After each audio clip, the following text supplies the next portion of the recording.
Hello everyone, Josh here with Exis Games, bringing you guys my first impression video for the English closed beta test that allows for about 1 week of Revived Witch. Now, I just went through some of the beginning story prologue where you just kind of go in and just go through like a tower, fight a couple bosses or whatever, and then you get to do your 100 multis, basically like their select summons, and then you choose the multi that you want to keep by confirming, or you just continue to keep summoning. Well, I just finished that, and we're now here at the lobby. Now, some quick notes here to take into mind here is the actual game's artwork is fantastic. Now, if you're not a pixel artwork fan, you're probably not going to like this game because it's very pixel forward, but it also does have a lot of modern art style involved as well, especially when you look at the character full arts. They look very, very good. There's so much detail in the backgrounds and then the characters full arts in this game that it'll make you just stop and sit there and look at all the fine details and think, wow, the artist in this game is very, very good. And I love that. The music in the background is very soothing. It's very peaceful. It really makes you feel like you're a part of a really good experience here. So I don't know who was the director for doing the artwork and the composition of the music for the game, but they were spot on. If it was multiple people, kudos to both of those, or three of those, or whoever, however many, they did a great job. So, enough of that. Let's talk about the actual UI of the game, and then we're going to do some gameplay as well, so you guys can kind of see what, this game is all about, what it has in essence of gameplay, functionality, core mechanics, stuff like that. And then I'll give you my final grade at the end of the video like I always do for these first impressions out of 10. But keep in mind, guys, this is a closed beta test, and it's in English. The game's been out for a couple months, I believe, in China. I don't know if that's a closed beta test or an open beta or a full release. I'd have to do a little bit more research. If you know, let me know in the comment section below. But I will say this, though, about the lobby so far. It's very clean. It's not, in disarray. It's not chaotic. It's very well organized. It's very simplistic. Even the more, I guess you could say, retro RPG style elements to the UI in the very bottom here with like adventure, doll, formation, workshop, and summon. Those icons, they're not overly distracting. They're a monotone, which means they're like a very simplistic, very minimalistic style. They're not like multiple different colors with a whole bunch of weird things going on to basically just cause a distraction or look ugly. It looks very clean. It's one solid color. Well, actually, it's like a gradient, but it looks clean. The event looks good. You see up there we have like the banners in the top right. It kind of tells you like what events are going on, what banners are going on. It's tucked away up there on the right very nicely. You still see a lot of the open space here in the center to really get a good idea of the background and how beautiful it is. And you can even see that the background is also animated. Like we have like a water fountain over here, which is really cool. Even our pixelated character standing right there by the steps is animated. The fire is animated. The little, emitter effect that allows you to go into the next story stage. It even has a little bit of an animation on it. The stairs are moving up and down that are around the tower. It looks very, very good. It's very well detailed. So let's go up here. Let's start from left and go around. So right here we have our settings, our account information, your character. Obviously, I just named myself Josh first, which was my old name, and the name that I still use in Discord. We have our user, our help and support, our exit. You can write a little bit about yourself. You can also select what avatar you want. We'll just go ahead and leave it at default for now. You can copy your ID, so you can, of course, get other people to be on your friends list. You have your system settings. You can go FPS 30 and 60. I'm sure that makes some of you, nerds like myself out there very excited to see that you can go from 30 and 60 frames per second. Very, very cool. You have your non-standard screen. You have your gameplay, movement type, joystick, or tap. I prefer tap myself because I'm on an emulator, but some of you may want to stick with the joystick. We'll leave it there for default for today's video.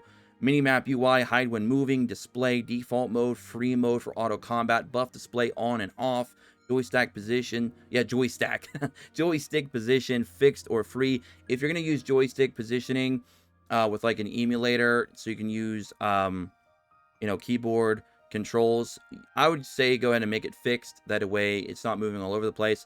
But if you want to be more on your mobile phone, your mobile device rather, use the free one because it's probably a lot better. You can kind of just move your finger around anywhere and move from any location. if that's what you want to do, that is. Sound settings, we got our music, speech, sound effects. You can turn them all the way up. The 3 are down to 0. Other settings, we have daily login, stamina notifications, mirror of the other world. You can turn those notifications on or off.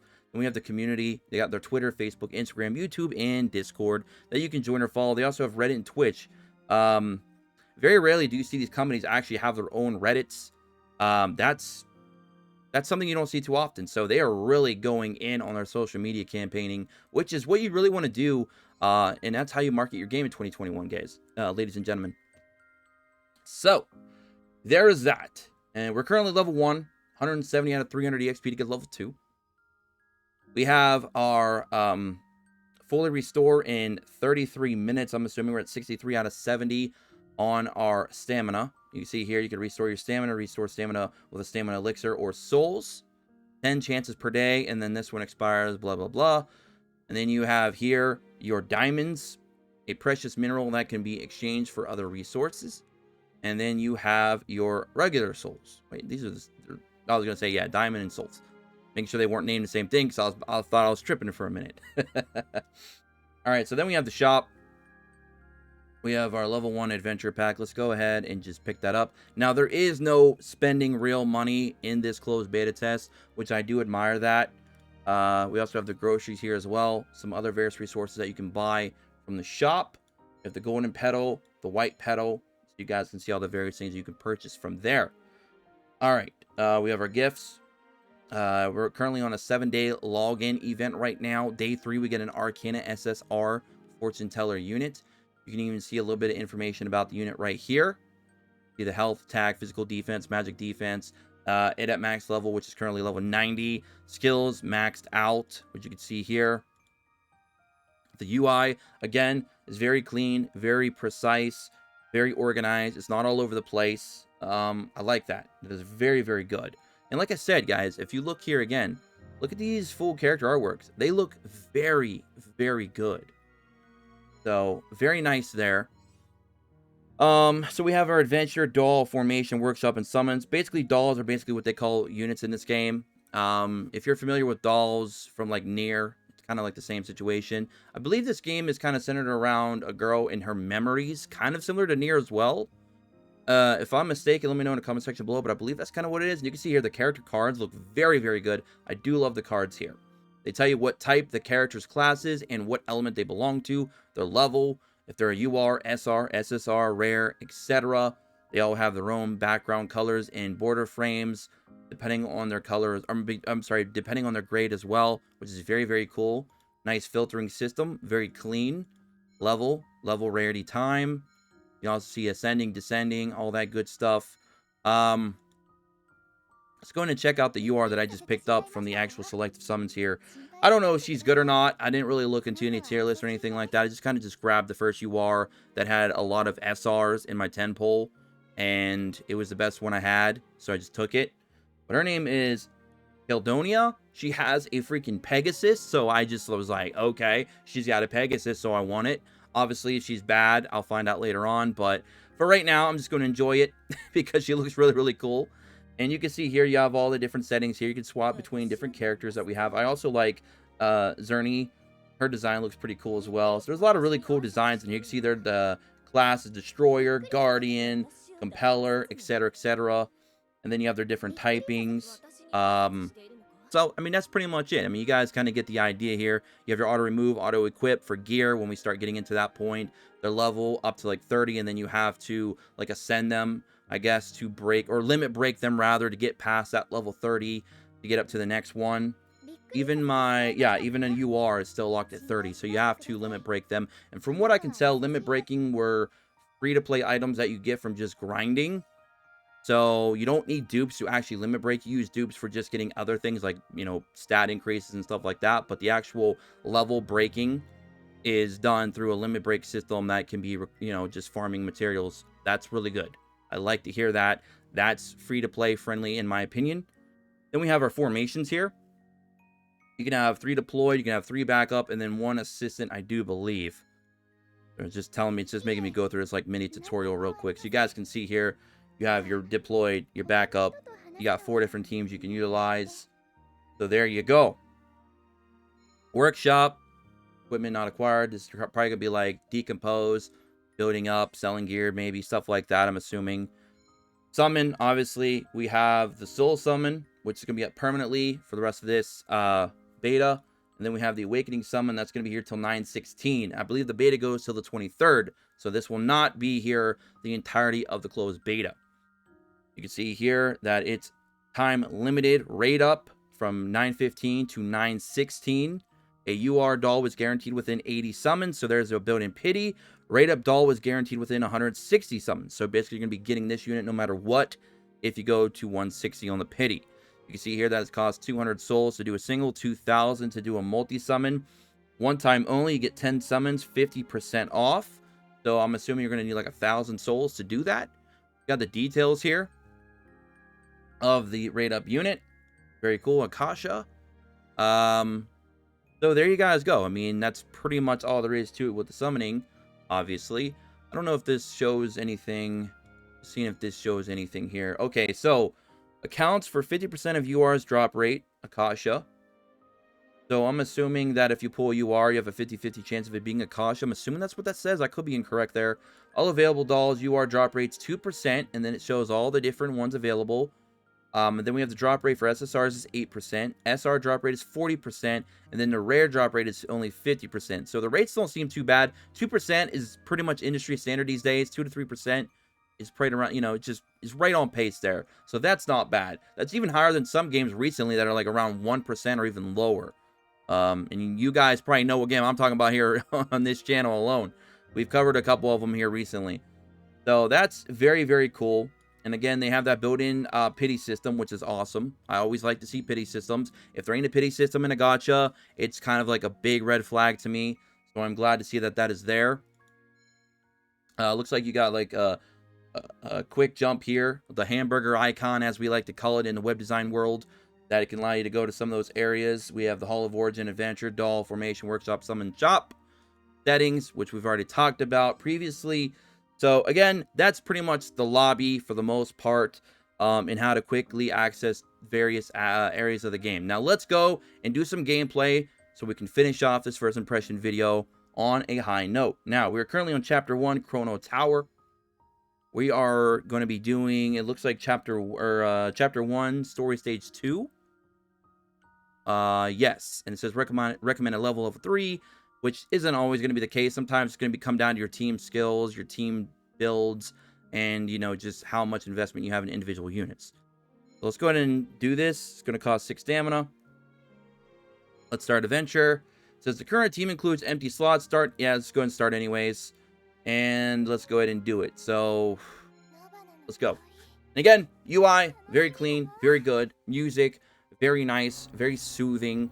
It really gets you into the feel and the emotion of the actual game, especially depending what scene you're in. So far, I noticed that the music changes with the scenery, and it looks really, really good.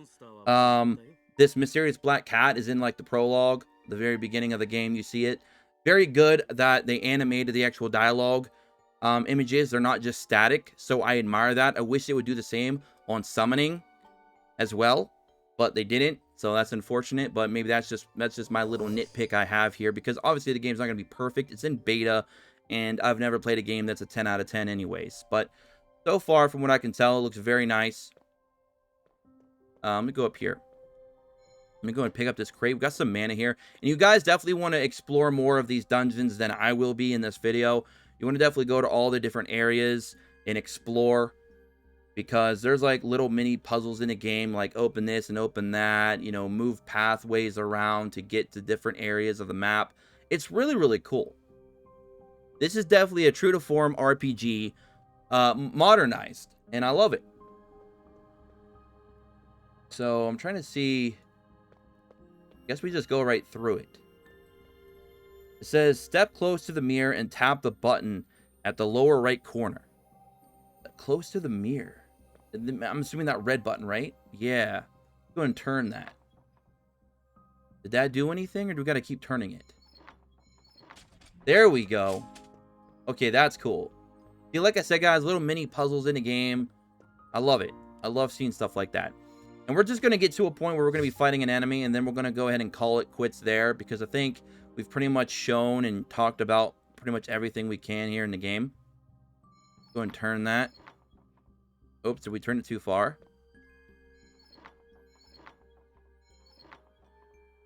Okay.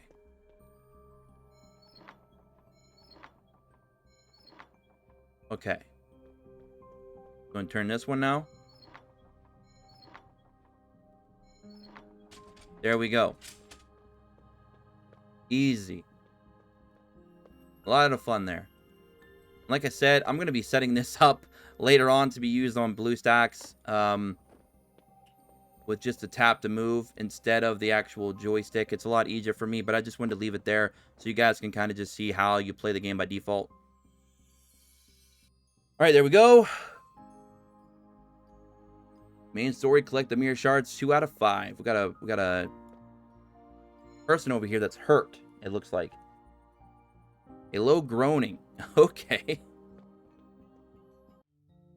Uh-oh. Is this going to be our first battle here? Mysterious lady. Go and skip that dialogue. Yeah, I guess not. Oh, wait. The barrier cannot be opened. Go and skip that. What? You mean this? You gonna do some hocus pocus and blow this door open? Well, not really blowing the door open, but she did open it for us, so hey, thanks a lot, stranger. Normally you'd yell stranger danger and run the other direction, but we are in an RPG game where that does not work. We finished it. I guess we didn't have to fight anybody on that stage. Well then, I just wanted to show you guys a quick fight real quick, but I guess in 1-2, there is nobody to fight, per se. So that's interesting that you know, not all story stages require a battle. That's kind of interesting. We've got an injured soldier over here. Looks like we're going to be fighting now. There we go. We got our fight here, guys and gals. This is what you've all been waiting for in the first impression video. The combat. Now, the combat, I will say, is going to be more auto. Outside of you know, of course, playing the skills. And I love that that instance-based sequence. We have 2 times speed here, which is also very nice, very QOL quality of life feature. We're gonna go and pop our skills here. Now, if we fill up this bad boy over here, the star on the right side, if we fill it up, it actually like takes us into like a mana frenzy where we can just keep popping off all of our skills like crazy. There's also defensive spells in this game as well. Once the monster's current health bar drops to 0, it will enter weakened status. Okay. In its weakened status, the monster can't move and all damage dealt to it will be doubled. Okay. So we have 4 out of 5 of that star filled. Enter like our mana there we go. We're going to enter like our mana frenzy state now. I'm going to put up that wall there to protect ourselves from damage. Put up another one. There is offensive spells, defensive spells, support spells, all that kind of good stuff that you want to see. And there is essentially what the battles are going to look like. Now, they're probably going to be a little bit more complex when you have to fight harder to beat stages, and you have to really pay attention to the typing, the type of characters you have, what type of team builds you want to run, and what type of skills you want to use. Sometimes you might want to save skills for later on. Sometimes you just want to mash them and get them out of the way. Sometimes you want to put a protective spell, so supportive spells early or later. All that good stuff, but I'm sure the gameplay becomes a little bit more complex as you go along. It's going to look a little bit easy going at the start, obviously, because, you know, we just got started. But guys and gals, that is my first impression for Revived Witch, the closed beta test in English. So far, I'm going to go ahead and give this game an 8.5 out of 10. The visuals are very, very good. I love the fact that they added little details like adding animated characters to the dialogue panels and not just a flat JPEG or static JPEG. The UI looks very clean. The music is very nice and soothing, and it fits the style of the game. My only drawback is the gameplay might be a little bit repetitive because it's going to be a little bit more simplistic. Even later on, if the gameplay gets a little bit more complicated where you got to set up different strategies, at the end of the day, it's still going to be pretty much half idle, and that could be a little bit of a drawback for a lot of players. So that might be my only big critique coming out of this. But so far, the game looks really, really good, really, really clean. I like where they're going. For a closed beta test, this game looks pretty polished, so we're going to have to see how it goes in the future. If you guys want to see me play more of Revived Witch in the beta, let me know by hitting that like button, subscribing, tick notifications, and joining us in the Discord in the description below. And go ahead and comment below what you guys think. What's your rating for this game? Again, mine is an 8.5 out of 10. I feel like that's a nice, solid score. And yeah, that's going to be it for me. Don't forget to follow me on Twitter at XSPlays as well. And I'll catch you guys in the next one. Until then, peace.